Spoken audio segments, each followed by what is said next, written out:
Welcome to the Danny Clinkscale Reasonably Irreverent podcast.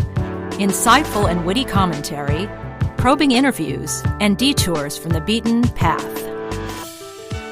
Every once in a while, we have to bring out the big dog. Yeah. Oh, God help us. It's time for Danny Unleashed. Sponsored by Easton Roofing, where integrity matters. Go to eastonroofing.com for more. Yes, indeed. Time to talk to Danny Clinkscale. A lot to talk about, as a matter of fact. A lot to get to today. Busy day here in the program. Talking to Chris Jones about the I-70 barbecue banter. Our boys at Joe's Kansas City Barbecue.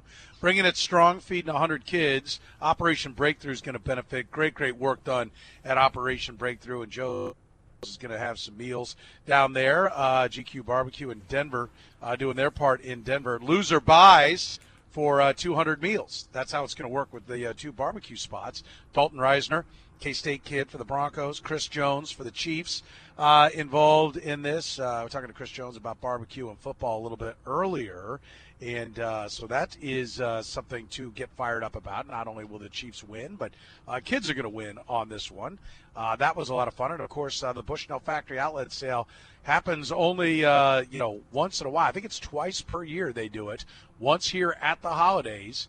And it's a chance for you to save 20% on select products throughout the store. A lot of things are discounted. A lot. This isn't one of those deals where you're like, well, where's the sale items? Oh, it's that one rack of crap over there in the corner? No. That is not how they operate at Bushnell, the factory outlet sale. There are tons and tons of stuff. So everything over there that you want, you're going to find all kinds of sales going on. Plus, drop off some food for harvesters while you're there. $5 donation to the Folds of Honor Foundation gets you a Bushnell T-shirt. You can enter to win a Bushnell RXS 250 Reflex sight, or you could also win a weekend hunt from Timber Hills Lake Ranch. You can talk to reps from the Great Plains Precision Shooting Range, and Shoot Like a Girl is on site with their shooting and archery simulator. So, ladies, go on over there. You can talk to some other ladies and learn archery, learn shooting techniques, and use the simulator to perfect your craft. And, of course, all kinds of great items for any golfer, any hunter on your list. 35% instant savings on select nitro rifle scopes, $100 off Bushnell Forge binoculars, $25 spotting scopes, $50 golf GPS, $40 hunting rangefinders, $25 trail cameras. Listen, you can't beat it. Like I said, you got now until 7 tonight and Saturday from 10 to 5. Take advantage of these great deals throughout. You will be happy you did, trust me, that you were there at Bushnell. Of course, you'll be happy if you call our buddy Joe Spiker and his great team at Easton Roofing, the proud sponsor of Danny Unleashed. That is Easton Roofing, commercial and residential, both, no matter how big the commercial job is. They can handle it. Done more than 1,000 jobs already this year, educating their clients on all the options that are available, unlike some companies that are like, yep, got to redo the roof. Sometimes there are options, and they'll let you know what those options are. They'll let you get back to business, let you get back to life a lot faster. That's Easton Roofing. Integrity matters. Find them online at eastonroofing.com. Danny, my friend, how are you, sir? Just fine. It's a beautiful day. Nice one to put a smile on your face as we head into college football, pro football weekend. I don't know.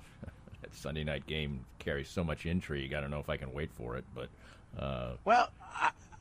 yeah, I'm with you. You might finally get your blowout, Soren. Yeah, I've been calling for it, and it hasn't quite happened. I'm going to call for it again this week. Oh, that's wise. When it's all said and done, I just don't think they can score, and I think once they get down, there's nothing left to play for in Denver. And I know Vic Fangio is a fine defensive coordinator, but to me, all he has proven is that he's not a head coach, right? Like if I was ownership in Denver, or if I was John Elway, how could you tell me you have not seen enough to make your decision on him? I think you have. They don't look like a well-coached football team. Sure, they've had some bad circumstances involved, but their young quarterback seems to be almost uncoached, and he could use a little guidance. And he clearly got some talent, but he just like there's no leash on him. He just wing it in there, son. We don't care if you get picked off 3 or 4 times. I don't see that. And then, it's very difficult. That they really have not fallen off that much as far as their defense is concerned. They generally keep their team in the game, but then eventually, as you said, there becomes nothing. There's a give-up factor for any defensive team, and even though they lost Von Miller, they still play with some spirit on defense. I'll give him that, but no, he looks like. What does that mean? What does that mean in the modern NFL? Well, it doesn't mean nearly as much as having right. a good offense. I mean, it's nice to have a good defense, and it means 4-7, and it probably is a requisite for winning the Super Bowl. As the Chiefs found out, they had to play some defense down the stretch last year to win the Super Bowl. You don't have to have a great defense, but it's so much more important that you have a good offense. It's almost maybe 2-1 now, as far as that's concerned. I mean, out of the four phases of the game, you almost would go 50% offense, 35% defense, 15% special teams and that's probably giving too much percentage to the defense. Well, they've played 11 games this year. What'd you give defense? 35. 50, 35, 15. It's probably a little too much for defense and special teams because special teams have been so mitigated by the fact that your offenses are so good they don't punt as much, and the kickoff return is so much less of part of the game. They've played 11 games this year, and not counting last week, they've scored under 20 points 5 times. Right. That's just not going to get it done.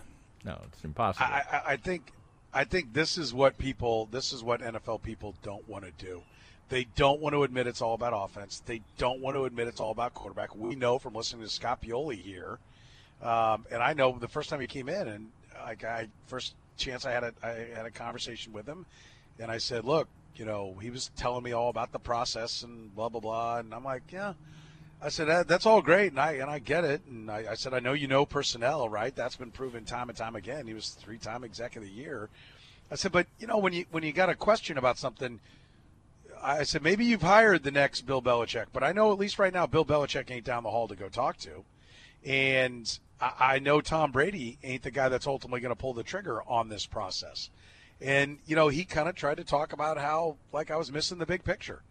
And I think in reality – football guys it is hard to find a great corner. It's hard to find and develop a great linebacker. It's a tremendous thrill to be able to find a guy from a small school who you can put another 20 pounds on, and now he's a starting guard, and he's good at that. All those things are great. But it's not as complicated as they make it out to be if you get the quarterback right. And there's more that goes into it than just finding the guy. There's coaching the guy, and there's scheming and all that stuff. But it all starts right there, and if you don't get that right, you have to be absolutely perfect in everything else. And I'm with you. When I watch Drew Lock, I'm like, could somebody scheme an offense? What is this? What are they doing? This is when you watch the all-22 of an Andy Reid offense, you see what he's trying to do. You see he's trying to stretch the field down here. He's trying to stretch it across here. You see that he is forcing a cover 3 to cover from sideline to sideline deep, sideline to sideline short, and there's somebody in the backfield extending them forward. I mean, he spreads 7 coverage guys out all over the field. And you watch the Broncos, and you're like, this is like a high school route tree that they're running here. A button hook here, a post here, and a flag there. That's not how it works today. No question. He has to. He's got a lot of confidence in his arm strength, and he's throwing the ball in the way that quarterbacks now often do to have their receiver make a play for them, but they're not open as much as you would get in an offense that was schemed up better. You can throw a few of those per game, but if you're throwing 15 of them, that it's a jump ball situation, you're going to throw some interceptions. And what we see now in the NFL is not just that people put up prolific numbers as far as positive things are concerned. Their interception totals are really low these days, really low. And a lot of that is credit to receivers who are usually bigger and stronger than the guys who are covering them. The fact that people believe you can throw the ball into tight windows and guys will make plays or at the very least knock it away from the defender. There's a variety of things, but back in the day, if you were a handful of touchdowns over interceptions and it was a good touchdown total, that was just fine. Now you throw 10 in a year, that's a disaster. Kurt Warner won an MVP with 38 and 22 Sounds right. In 01, right, Curtis? I think that's right. He won the MVP in 01. Yeah, let me make sure here. I think you're on the right track, though. I think Joe Namath. Joe Namath's in the Hall of Fame, and I think he threw more interceptions than touchdowns. Oh, way more. Way more, yeah. Way more. Yeah, 36 and 22. 36 and 22. And that year, I remember, like in the Super Bowl pregame for the Rams and Pats, one of the big topics was the Rams talked about Max Q, which was this NASA term for like being better than perfect, right? The absolute maximum efficiency. And, they talked about it like 3 or 4 times during the pregame that day. And I'm like, really? Was that what we think we're dealing with here? Like, the guy threw 22 picks. I mean, come on. Like, how is that maximum efficiency? But that's where the mindset was going into that game. And he had 22 interceptions. 22 interceptions. And everybody thought this is the greatest offense that's ever lived, and this crappy Patriot team can't stop them. And they got a pick six to start the scoring, and everyone was stunned. And you're like, why were you stunned? Yeah, exactly. I mean, and he threw another one to Tabucky Jones that got called back. Mm-hmm. Tabucky Jones had one too because I was all fired up because that was I think the last Super Bowl. The next year in San Diego I went. Was the last one I went to the game, but I was all fired up because Tabucky Jones was a Syracuse guy, and I'm like, Syracuse guy is going to get a touchdown. And of course, that one got called back. But yeah, I mean, it's just night and day, and so I do think there's a little bit of like they're so good it's boring. I think that I think the pendulum has swung too far in favor of the offense. I do agree with that. Now, people do like it, and they especially like it here where you have the best guy, so nobody wants different rules here. But when it's 70+%, that wasn't the way football was designed. I mean, you can see why analytics people want them to throw on every down. I mean, why wouldn't you? The ball, the old adage of Woody Hayes that only 3 things happen when you throw the football and only one of them is good is silly. Because the ball's almost never on the ground. I will disagree with that. I mean, I do remember when arena football, when the brigade came, and I was like, everybody wants offensive football. And they're like, well, they score every time. And I'm like, well, isn't that what you want? I don't think it's gone too far yet, right? I think we can dial back maybe some of the defensive penalties, like maybe you should be able to handle the receivers a little bit more. There should be. I agree with that. I think you should be able to be more physical with receivers. Absolutely. Yeah, I think so. But I also think the pick play should be legal. I don't know how you can set a pick in basketball with no pads, but you can't set a pick in football. Well, I don't really care about that particular thing because the way they run the plays that disguise the fact that it's a pick is not that hard to do. It's not a hard bit of execution. So I think they should keep that in place. You can absolutely run a pick play without physically setting the pick, and I think it's lazy when guys don't.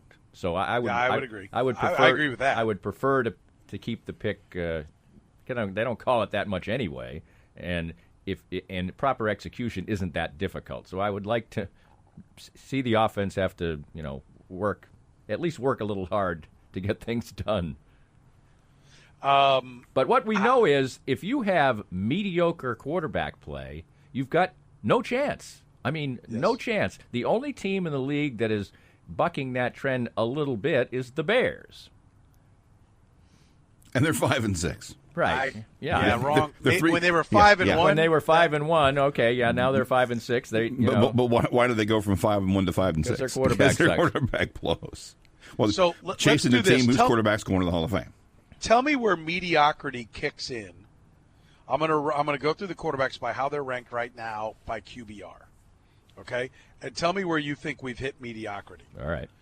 Patrick Mahomes. There it is. Yeah. Mediocre. I thought about that joke. And thought I'd skip it. Then he didn't. I knew it was coming. All right. Patrick Mahomes. Aaron Rodgers. You can go for a while, probably. Drew Brees. Dak Prescott. I actually think Dak Prescott might be in that list. Ryan Tannehill. I think in today's he's operating at a above average level. So I would say that average is mediocre. So I think he's better than that.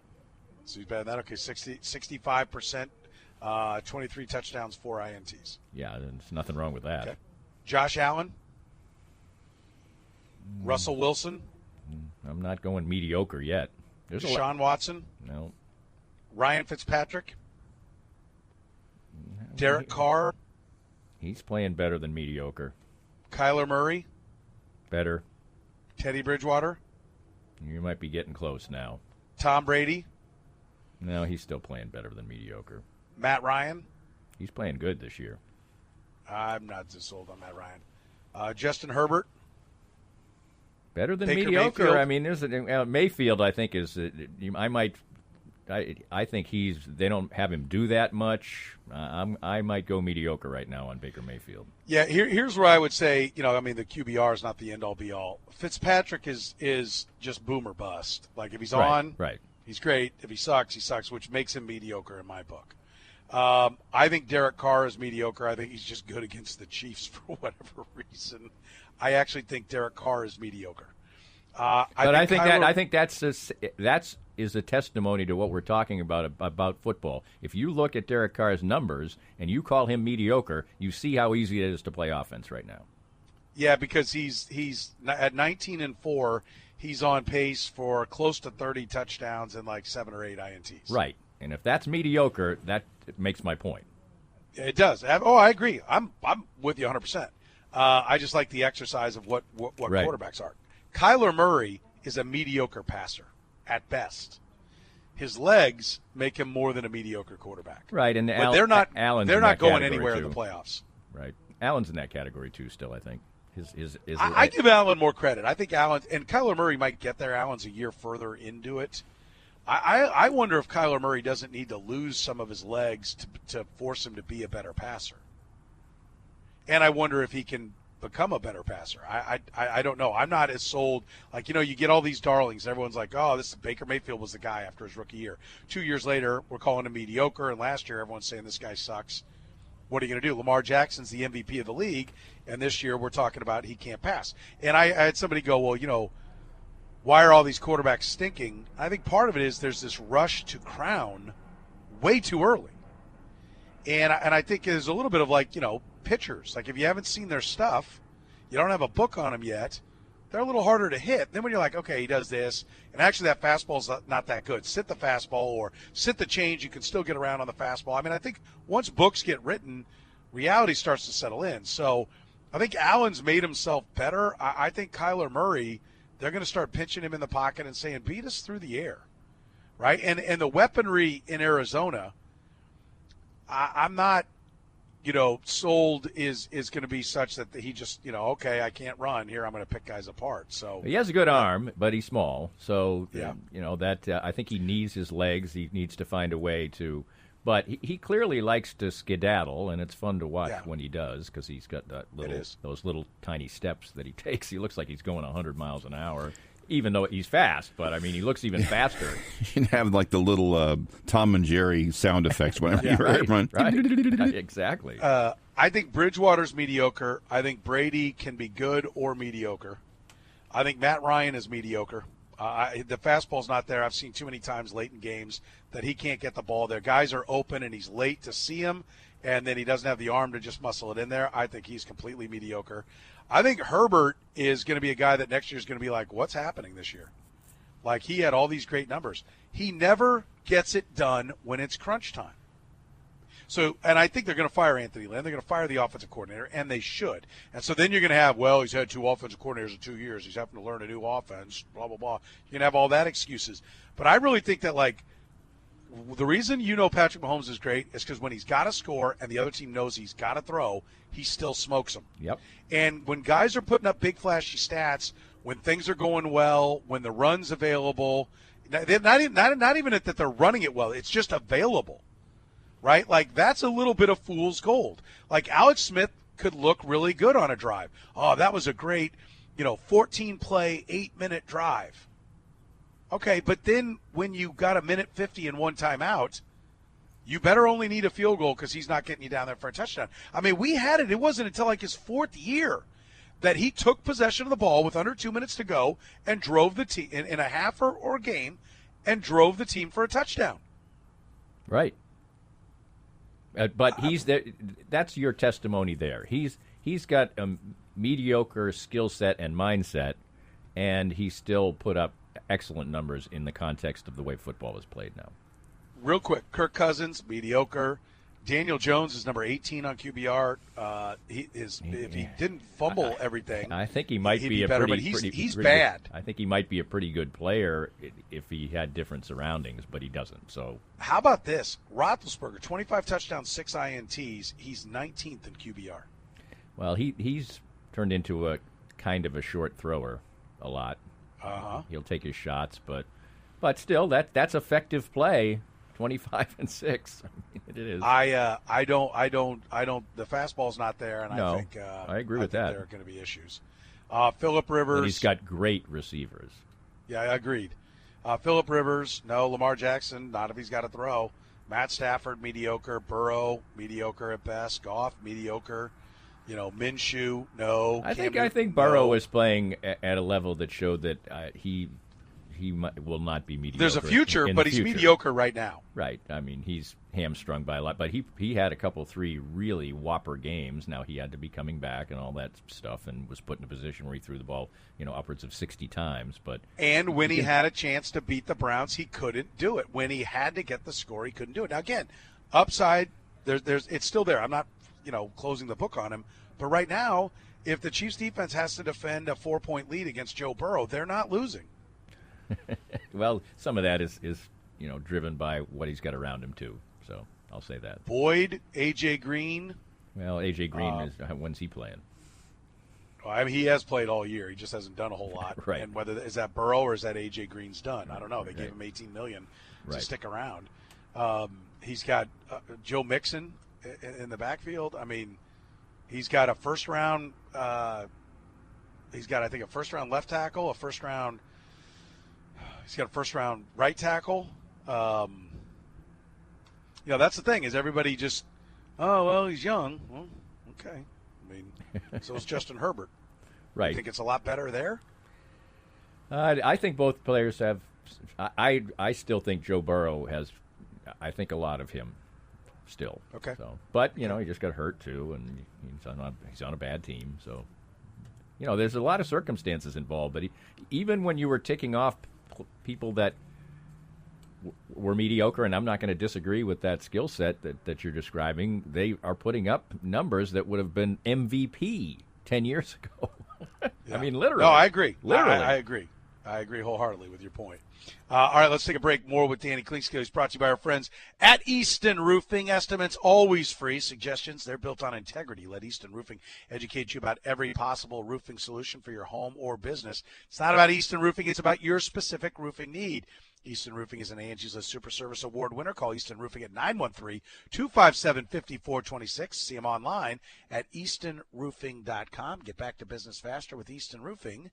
Easton Roofing, integrity matters. And don't forget, the Bushnell Factory Outlet Sale is going on right now. Right now till 7 o'clock, and tomorrow till 10 to 5. And then that's it. 20 years as this locally owned and operated business, operating right there at 8500 Marshall Drive in Lenexa, Kansas. That's just a little bit north of 87th on the west side of I-35 on that outer road. You can find them. 8500 Marshall Drive. Take advantage of $25 trail cameras, $40 hunting rangefinders, $50 golf GPSs, $25 spotting scopes, $100 off the Bushnell Forge binoculars. Kevin Harlan's coming up later in the program. He uses his Bushnell binoculars for his spotting during NFL games. It's what I use when I go to NFL games. You can get it all right now. If you get a sports fan, a golfer, a hunter on your list, you're going to find tons of great items. And it's going on right now, the Bushnell Factory Outlet Sale.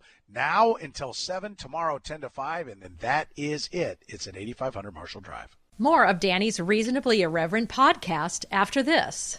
We're here with Joe Spiker, the CEO and president of Easton Roofing. And, Joe, you had a great year in 2019, a record year. 2020 comes, things are moving smoothly along, and then the coronavirus comes. But your company seemed to be very ready, very proactive, and very ready to serve your customers well. Yeah, we adopted social distancing very early before the cities even put out the notices. And we started working from home. We are largely cloud-based as a company, so that transition was easy. Our technicians are wearing masks and gloves, and salespeople are not meeting with homeowners. We're doing everything digitally and doing everything we can to do our part to get over this as quickly as possible. So for any needs that people have right now, what's the best way to get in touch with you? Well, you can always call us, 913-257-5426. But the best way is to go to eastonroofing.com, put your information in, and we'll give you a call. Easton Roofing. Integrity matters.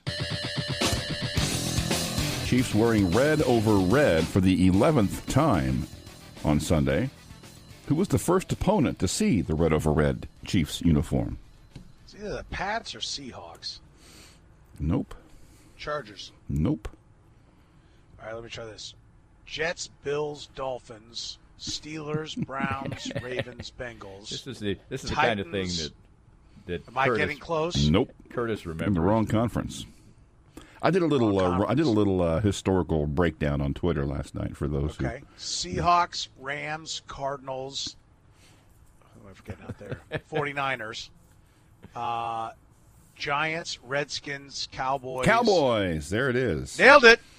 Dallas Cowboys, Week 2 of 2013. It was the first home game of the Andy Reid era as Chiefs head coach. It's also the only time they've ever worn the red over red during the day. They won their first two in red over red. They are 3-5 since. And how about this? Before their loss to the Raiders in Week 5, their previous 4 AFC West losses, which goes back to 2014, they were wearing the red over red. Clearly a bad omen for Well, I don't believe in the game. omens, but, as superstitious as professional athletes are, you think... Oh, I agree. They love the red over red. You guys lose quite a bit, especially in the AFC West. And listen to the games they lost. They lost a 29-28 game where the Chargers scored the 2-point conversion with 4 seconds left. The last second... The time is off the clock, untimed down play at Oakland that they lost 31-30 when the extra point went through. The 31-24 game against Denver in 2015 when the Broncos scored with 30 seconds left, kicked off, Jamal Charles fumble, Bradley Roby scoop and score. That was the game before that. And then they lost a game that wasn't really close, but it was a game against Denver in 2014 where Travis Kelce made his infamous gesture on live television. Yeah. So they haven't just lost those four like historically bad, visible losses. It doesn't matter to me. It has no impact in the game. But I'm surprised that the fact that they've lost some rough ones there isn't more of a factor in when teams. But the players, to a man, you heard Chris Jones loves the red over red. All the players love the red over red. So maybe I'm an idiot. Well, I'm a little surprised too. Here's a historical note for you: the Cowboys wear white at home. And the reason is they brought out some new uniforms in the early 70s, and they were kind of sharp, and they were blue at home. And they lost like 4 games in a row in them at home, and they packed them away and never to wear blue at home again. Eagles made them wear white, or made them wear the blue in the 80 NFC Championship game in Philly. Made them wear the blue. Right. Exactly. So the Cowboys are that's ridiculous. First of all, by the way, of course it is. Yeah. Like if you're a slave to superstitions, you're going to be a loser. Period. I know the Cowboys didn't lose as they wore the white, but it didn't have anything to do with the fact that they were wearing white jerseys. I always heard that part of it was that like the good guys always wore the white hat, and so they wanted it that way they could wear the white jersey all the time. I was a Cowboys fan then, and I know exactly how it went down. They sucked. Oh no, I'm not denying your part of it, but that was also where they're like, well, the good guy, like this makes it easier this way too, to kind of maybe explain away. Yes, that would be. Yeah, I can see that explanation afterwards when really that had nothing to do with Broncos in the Super Bowl against the Panthers. They were the home team. They decided to wear white because they always lost in orange. They hadn't won a Super Bowl in orange yet, so they'll look for any possible advantage. And some of those guys actually believe that stuff. Yeah, that's foolishness is what it is. Trust me.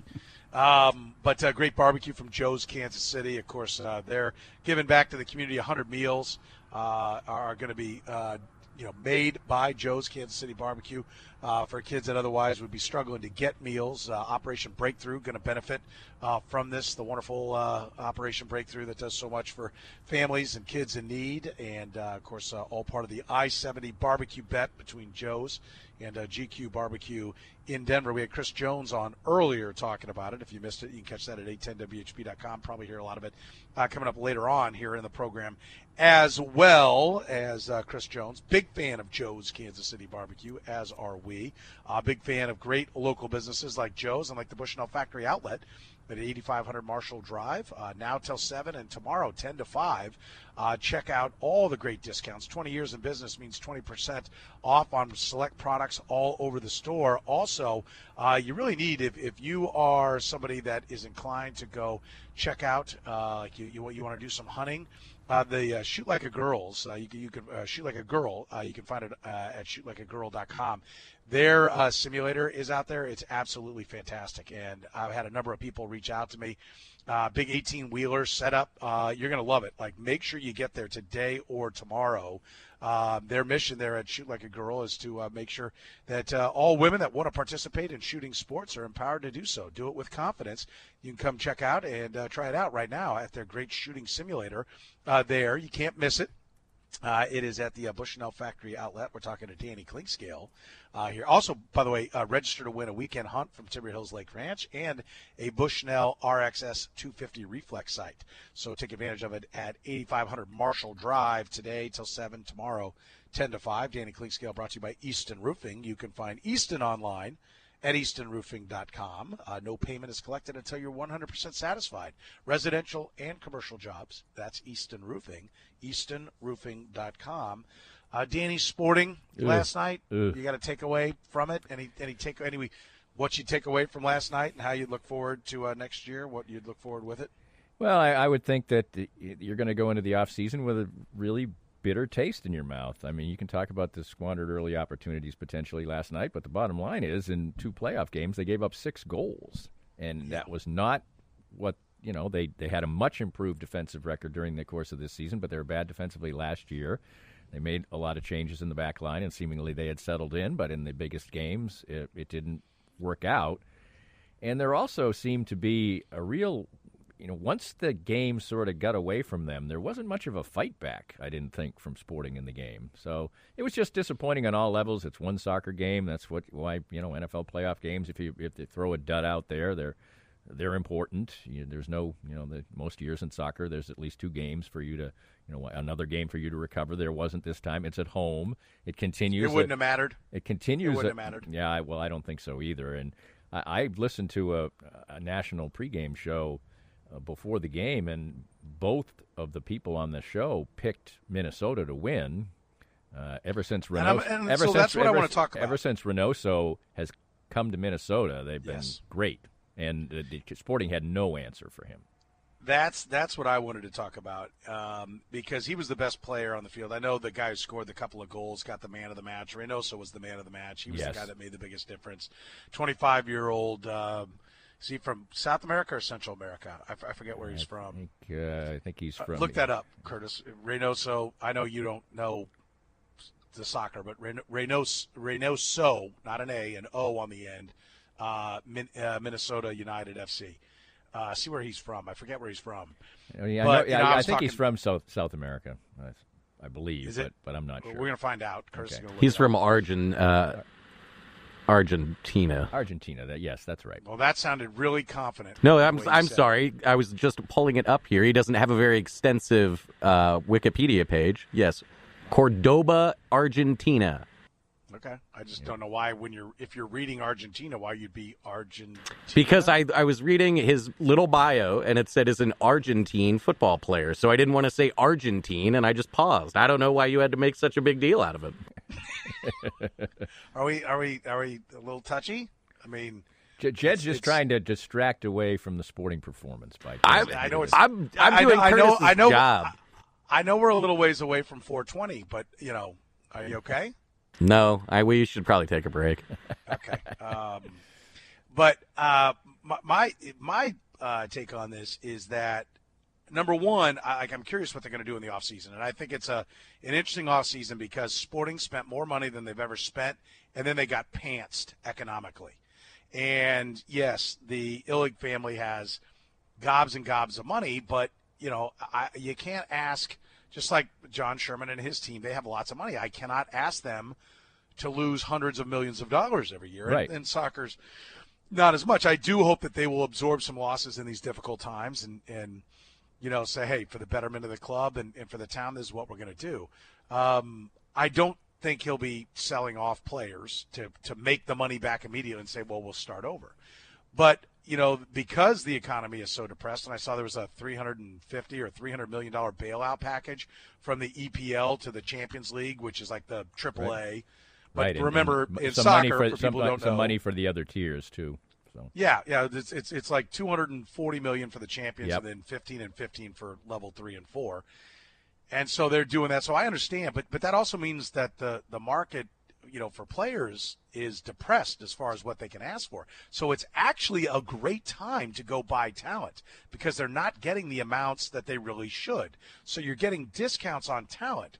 So it would be awesome to see them go out and say, okay, we're going to get pants, but we're going to have to run a leaner for years to come. But we're going to do it right now because we're getting a $1.50 on the dollar for what we're buying. I'd love to see that. But part of me also thinks, Gutierrez, no one even remembers that guy from 2 years ago because he's basically been hurt for a year plus. He's a good, really if good he's player. back and in the midfield, like Busio got smoked last night by Reynoso. Okay, Yep. I mean, there was Reynoso was better than Busio. Busio's 20, that kid's 25. Maybe Busio will be that good when he's 25. He's not right now. And that's one thing that jumped at me. Like all this talk about Busio going overseas and everything, not yet. But if somebody does, I think he might be playing second division club in Italy. I don't think he's playing the big club in Italy right now. No. Because I saw a kid who looked like he could play the big club over in some of the high European leagues. Yeah, that was Reynoso. and a lot of the conversation about it was, enjoy Reynoso, watch him tonight because he may not be on the loons for very long. Right. But the thing that jumped out at me is, one, their defense was a problem all year, and when they were having shutouts, Melia was bailing them out, or teams were missing shots. Some of the lower MLS guys were the ones taking the shots, and they'd blow it. Because I still saw too many, like, oh, my God. Like that I agree with that. There were too many calamities, and Peter Vermees would even talk about it, the fact that, they may play – minute to minute, they were playing solid defense, but they were giving up the howlers, where it's just like the guys just walking in on goal. And yes, and that happened last night. Through passes that, now in the second goal, the guy made a really nice goal. That was, excellent over the shoulder type of kick, but it was a beautiful feed. But the first one was terrible defense. Oh, yeah, absolutely terrible defense. And they weren't shutting down Reynoso very well at all, and allowing him to control the play. And then in the second half, Minnesota didn't park the bus. I mean, they weren't going crazy offensively, but they were still maneuvering and keeping the ball away from Sporting. So it was just very disappointing. And I guess the biggest upshot of it is what you said, obviously telling what they're going to do in the offseason. But unfortunately, this just continues a narrative of a lack of postseason success for Sporting since they won the championship. They did get a win, and I think that was important. I know it was not a prototype win, and I'm with you. 6 goals in 2 home matches is too much, so they've got to fix the defense. That's got to be the priority. I am optimistic. And listen, if those first 2 goals in, I had somebody say, well, if they make those first 2 goals, it's a totally different match. I don't think so. If Johnny Russell's goes in, and who had the header? What's his name? The defender, Putin. Pucic. Pucic. Is that right? Yeah, Putin. Was it Putin? Vladimir Putin was in there. Yeah. If those go in, I think they lose either 3-2 or 5-2. Like, I think Minnesota still gets their goals, and instead of, like, laying off a little bit in the second half, they're still attacking, trying to get to the 2-goal advantage, and they get more. And I think the defense was exposed. Now, I am optimistic that had Polito play, and I hear he really wanted to play. This isn't a superstar who's like, I'm not good, that he was really lobbying to play. It seems like a coach's, that they a medical decision. But he had it. Yeah, but they had I think he had an injury that could be aggravated, and they said don't do it. But I think if you get a healthy Polito next year and you get a healthy Gutierrez, which is I don't even remember what's wrong with him. Do you? I think he had an ACL or just an injury that when you had it, he had a sports hernia at one done point for this season. I think in this case it was his knee, but I don't remember for sure. All I If know he's is when he was back. hurt, he was out for the season. If he's going to come back, and they have those two, then and you add that, and Busio fits in somewhere. He's still a marvelous player, but he fits in somewhere in there, and I think he's shown some versatility, and he can grow into whatever spot you want. But I'm not so sure. I don't think Espinoza had his best game. No, and it's probably the clock's ticking on him as well, and he's somebody who's a physical, stirred-up player, and if you can't get around the field as much, and also he had some decent opportunities too. Yes, that he just sent 50 rows up. So yes, and I love him, and I'm fine if he's still on the team, but I do think that they need to sell out to the youth. The Espinoza, Beasler, Zusi era is done. And right. only one of them could get on the field. Now, concussion, that's tough on Beasler, but in a lot of ways, Beasler may have lost his job. And I'm fine with any one or all three of them being on the team, but they cannot be the frontline guys. And let that be a challenge to them, because I love all those guys. They're great guys. They're great sporting guys. Unbelievable service to this city and franchise and city, period. Yes, 100%. 100%. So I'm not saying get rid of them, but I do think that, I think if they're going to make noise in the postseason, those three are not going to be heavily counted on. And I think they've got to, I'm not sure what the answer is on that back line. I know it just doesn't look right. Listen, let's take a break. I want to come back. I want to get Danny's thoughts on some of the non-tenders. I think there's some interesting players that got added to free agency in baseball that the Royals should have an interest in. We'll do that next. More of Danny's Reasonably Irreverent podcast after this. We're here with Joe Spiker, the CEO and president of Easton Roofing. What's the difference at this time of year as we head toward the warmer months for homeowners, and what should they be looking at, coronavirus or not? If you didn't do a good job of home maintenance in the fall, cleaning your gutters out, when we get the spring rains, that can be a real problem. So you want to make sure that you've done a good job on your home maintenance, cleaning your gutters out. We can help with that. I always tell people they never get their roof inspected. They get their furnace inspected once a year, but they never get their roof inspected. And we do the inspection on your roof for free. So you call, you make an appointment, and we'll show up, do the inspection. It's free. You should have your roof looked at once a year. Take advantage of us. And most likely you're fine. And if there's a problem, hopefully we can get out in front of it and save you money in the end. So for any needs that people have right now, what's the best way to get in touch with you? Well, you can always call us, 913-257-5426. But the best way is to go to eastonroofing.com, put your information in, and we'll give you a call. Easton Roofing. Integrity matters. You're in the program here on Sports Radio 810 WHB. Soren, Petro with you. Danny Clinkscale brought to you by Easton Roofing. Your roof is high, their workers are not. So if you've got residential or commercial roofing problems, Easton Roofing will fix them so you can get back to business, get back to life faster. No payment collected until you're 100% satisfied. Call Easton Roofing today, 913-257-5426 to schedule your free honest estimate. You can find them online at eastonroofing.com. The entire metro area, including Topeka and Lawrence. Easton Roofing. Integrity matters. Danny, Chris Young has been hired as the general manager of the Texas Rangers. Yes, that Chris Young, who pitched for the Kansas City Royals. And for the life of me, I can't figure out why. When his last spot is, I'm reading from his MLB Senior Vice President overseeing the on-field operations and umpiring departments. The post also requires him to oversee disciplinary action for on-field incidents. Sure, hire him as GM. Well, we know he's a smart guy, although he's probably not. We know he thinks he's a smart guy. He'll tell you he's a smart guy. Well, he is a smart guy, but I was going to say I don't think he's not as smart as he thinks he is. But if you're in a baseball locker room and you're smart, then you're that you become Einstein at that point. Well, I hope he sits in his office and makes all his decisions and sends it out by email, because his personal skills are dog crap. He's a horse's ass. I love is how what he is. All three of us were running to get to that point of his personality. I was always able to negotiate that a little bit better than some, but yes, he thought. Well, I didn't get into it with him in the locker room, but I was willing to if it came to it. Yeah, he thought he was 5 times smarter than you, and no question.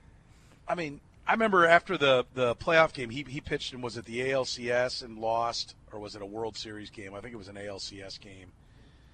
And he pitched well. He had like one bad pitch that went for a home run, but he went like 3 2/3 in relief or something, or 4 or whatever. And Nate said, "Hey, great outing, but like, what was that one pitch?" And he's like, "Come on, it was a fastball." It's like, yeah, you know what? You guys bitch every time we say, well, he threw this, and no, that wasn't what it was. It was actually this. So then we ask you, and you bitch. Right. Shut your mouth. Yeah. And we want to hear it from you. Yes. Okay? Now, the fans want to hear from you. Right. Yeah. You just describe the pitch. How hard is it? Yes. It was a fastball that got away from me. Location was bad. And besides that, I thought I threw well. And, whatever. Yeah. It's real quick. Okay, go ahead. Not to cut you off. Kyle Schwarber and Albert Almora from the Cubs were non-tendered. They look really good in Royals uniforms at the right price, in my opinion. Do you agree? I agree, but Kyle Schwarber is too fat. He got thin. I know, but all the Royals do is sign guys like Michael Taylor. Toolsy guys. Kyle Schwarber is the opposite of that. Yes, would he be a good fit? I think so, but it doesn't seem to be a fit for the Royals. DannyClinkscale.com. Get more of Danny's great work. This podcast was made possible by our great sponsors like Easton Roofing, the presenting sponsor of Kansas City Profiles at the Danny Clinkscale Reasonably Irreverent podcast. Easton Roofing, where integrity matters. We hope you enjoyed the latest Danny Clinkscale Reasonably Irreverent podcast. Come back soon for something fresh and new.